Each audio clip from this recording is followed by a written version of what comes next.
Arsenal. Lots of talk about Osimhen today, partly because Chelsea are looking at him, and a few journalists said that's where their focus is going to go. We've had the DiMarzio's, Evening Standard, and a few other outlets talk about Arsenal holding an interest in him. What are you saying, Saad?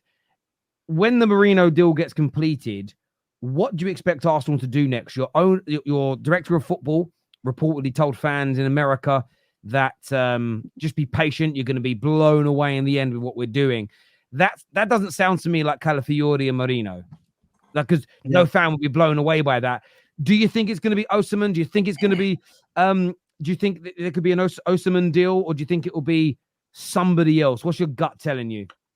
Well, obviously they've been trying to get rid of Nketiah to facilitate, or it looks like from all of the news that we're hearing, that they're trying to get rid of Nketiah to facilitate a move for a massive winger to come in, and then obviously everybody will move down the pecking order.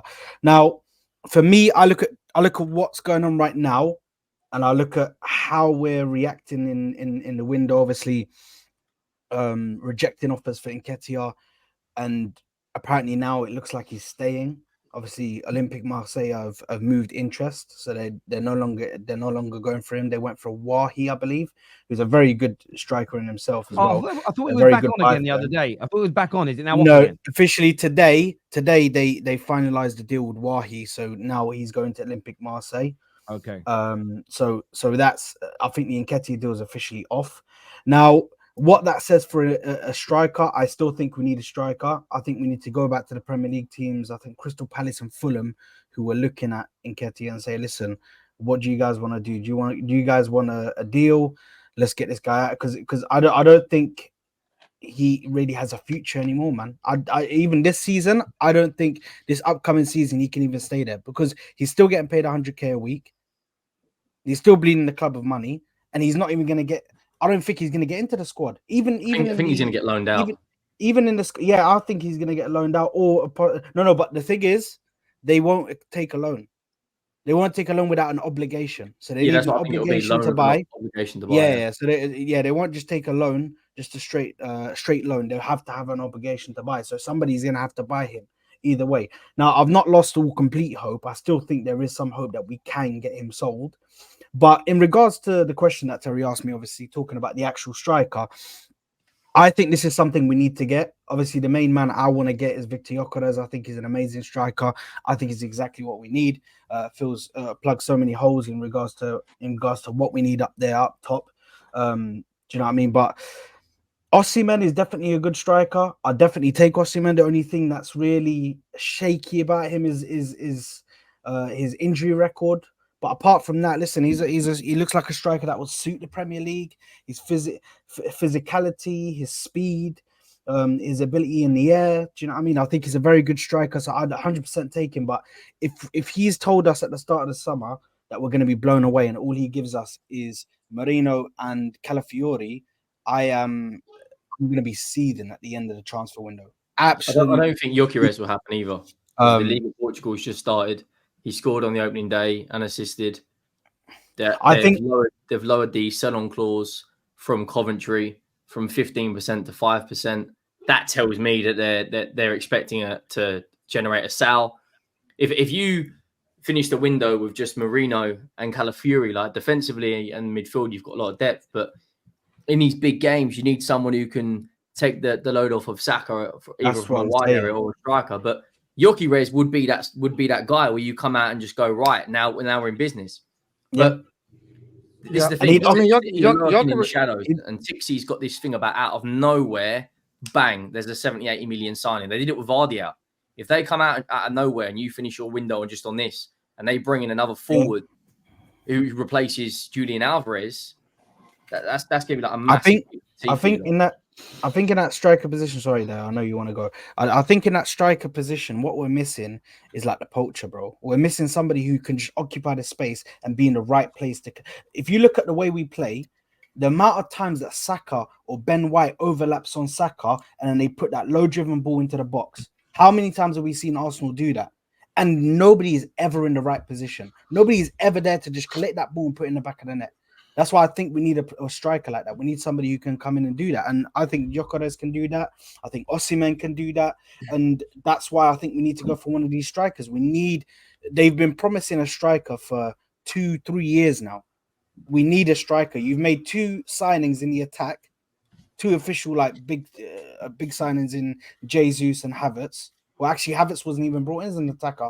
Havertz was brought in as a midfielder. So that failed, but we moved him to the attack. So you haven't made enough signings in the attack. We need a striker, bro. We need somebody. I want to dispel this thing, right? We need a striker because we need to bolster our team and we need to have depth, and it has to be the right profile. But I want to dispel something.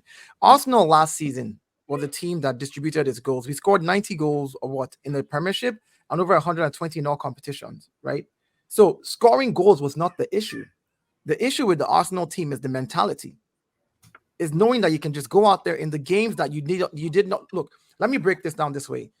I said it the last time in the last stream we were on. I said City did not win more games than Arsenal last season. We both won 28 games each. City lost 3 games and drew 7 games. We lost 5 games and drew 5 games. City literally beat us with 2 draws. And that's the 2 points that you see. The mentality in those games to go and not lose the point. The Aston Villa game, the Fulham game, right? A striker doesn't make a difference in that game. If you're unable to score, just don't lose the game. Don't break down 20 minutes to the end of the game and allow Aston Villa score 2 goals. Mentality. That's the first thing. We do need a striker, but we need it to bolster the team. Now, this Nketiah thing, I will speak to it real quick. The deal is off with Olympique Marseille. The player wants to leave. He had agreed terms with Olympique Marseille. So it's clear the player already has showed signs that he wants to leave Arsenal. He doesn't want to be there anymore. Arsenal also wants to get rid of him, but at the most maximum profit that they can get. Sadly, that deal has fallen through. There's other deals that they can make. We made a deal with Brentford last season. We had Raya on loan. We eventually bought them. We agreed with them. We gave them good terms. We can take Eddie back and say, okay, here, give us, take Eddie on loan and give us Ivan Toney. I will put some money on it. That's a deal that can be done as well. There's many other deals. I know, but I'm even just saying whether he is the play. Look, my point is there's this myth that we just need a guns man. If a guns man was the issue, the amount of goals we scored last season just shows that we don't need a guns man. Our defense contributed 14 goals last season. Set pieces were 20 goals from set pieces. Arsenal is not City that has Haaland or Liverpool that has Mo Salah. The guys that can give you 20, 30 GA, 40 GA. We're